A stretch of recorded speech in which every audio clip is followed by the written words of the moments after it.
Hey everyone, it's Steve. Today I'm going to do a review on the Phoenix Arms HP22A. I highly recommend this pistol for you if you are recoil sensitive and you need something small. I know there are better options if you can handle the 380 or the 9mm loadings in the micro compact or subcompact gun markets, but some people just can't take that recoil. But this little 22 would certainly be better than nothing. And I know maybe you've heard some of the safeties and the redundancies of the safeties and how ridiculous everything is, and I will agree with that. But if you modify yours like I have, modified mine, it'll run just like any other single action, I'll say like a 1911 pretty much. But first off, we'll show you the gun a little bit. This is the HP22A. This is the satin finish. It also comes in black. You get a 3-inch vented barrel. You have a single action trigger that's pretty smooth. This gun is unloaded, by the way. It's pretty smooth. I'll say it's about 6 pounds, but it's very smooth and easy to hit with. Unlike these double action only my other micro compact guns out there. You have your magazine release right here, safety right here. This is a firing pin block safety. I'll talk about that in a second. But it fits very well in your hand. As you can see, your fingers will hang off, but it really doesn't matter because it's a 22 and it weighs about 20 ounces, which is sort of heavy for the pistol of this size. I know you could get other guns out there that are polymer that weigh 13 ounces, but remember, the weight is going to factor heavily into how much recoil the gun has.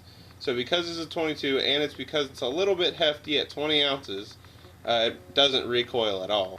And anybody could shoot this gun. So that's why I recommend it for people that are recoil sensitive.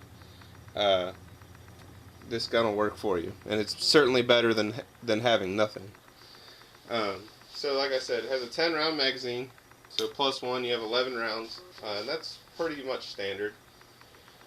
I know a lot of people will weigh in maybe on the comments and say, what, 22 for self-defense, how could you even recommend that? If you do your research, you'll find, I'm sure, that 22 has killed a lot of bad guys. I know a lot of Secret Service agencies throughout in the past have used the 22 because you slap a silencer on a 22 and you could off somebody in in the same room as somebody else and they wouldn't even know. It's so quiet. So 22 has done its fair share. So if you can do your part by aiming and putting the rounds where you need to put them, I can guarantee that most bad guys aren't going to want to play anymore. Now I know everybody likes to bring up that example of, oh, what if you get a guy hopped up on crack or PCP or whatever?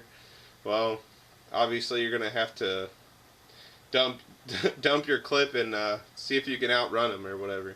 Hopefully he'll bleed out or something. But for the small, minute chance that you're even going to need to use this pistol in a self-defense situation, it's way better than having nothing. I'll just keep it at that. I know there's going to be a lot of people that will disagree with me and say you need a 500 Smith & Wesson or whatever. But 22 will get the job done, and it's better than nothing. So I have had a few of these pistols in the past, and I'll tell you right up front that they generally, in the manual, they want you to shoot subsonic or what they call standard velocity ammo, and that's basically like somewhere around 1,050 feet per second. I generally in the past haven't done that because you will.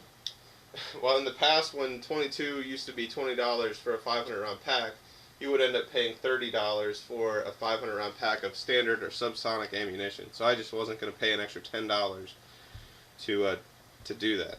So I just shot the bulk pack hyper velocity or high velocity ammunition out of it, and it does fine. The past HP22s that I've had have been the black, and I don't know if that has anything to do with it. I don't really think it does, but they only lasted me about 2,500 to 3,000 rounds.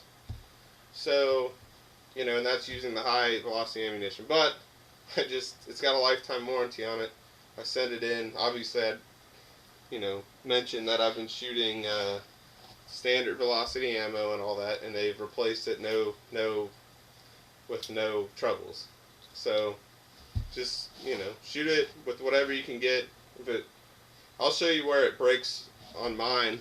I would get a little crack in the frame on the side. I'll try to break this down for you and show you all that. But like I said, before some of the safeties on this, I'll talk about that right now, is that you have this firing pin block safety and this safety and a magazine disconnect and all that crap. Well, I did away with all that. I'll put a link into another video where I'll show you how you can modify your gun by modifying the safety.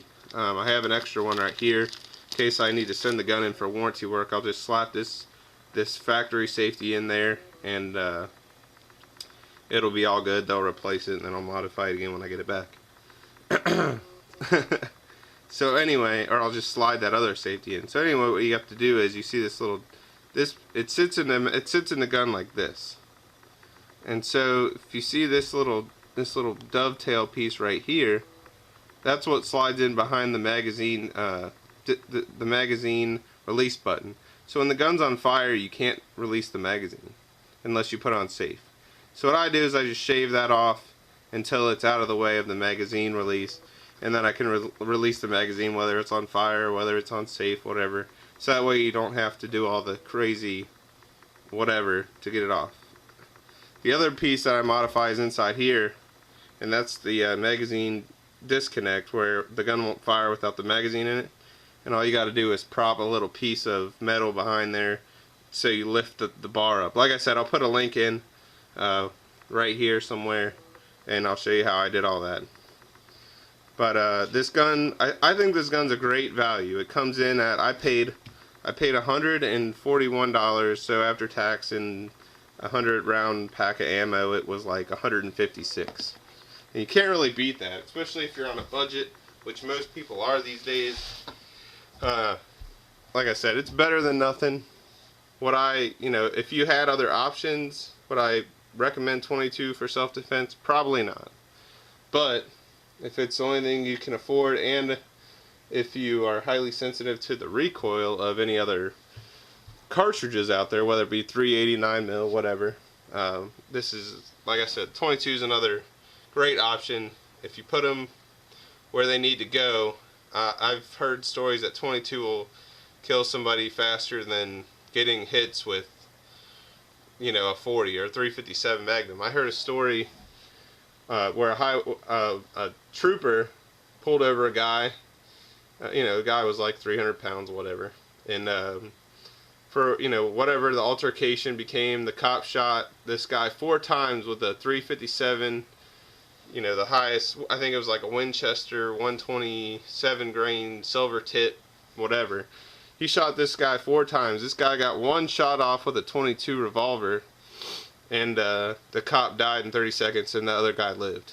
So if you get it, if it lands where it needs to and hits something vital, it's gonna drop somebody. It's gonna do what you need to do. In the rare case that you get the crackhead or whatever, just dump your magazine and run. He'll bleed out eventually. So, but yeah, this is a great little pistol. I love it. Great if you need a gun for pocket carry or whatever. So if you have any other questions, go ahead and shoot me a comment or PM, whatever. And if you like it, like the video. If you think this was informative, please subscribe. And I'll go ahead and show the disassembly and the modification of the safety and a video coming up, and I'll put a link in. So thanks for watching.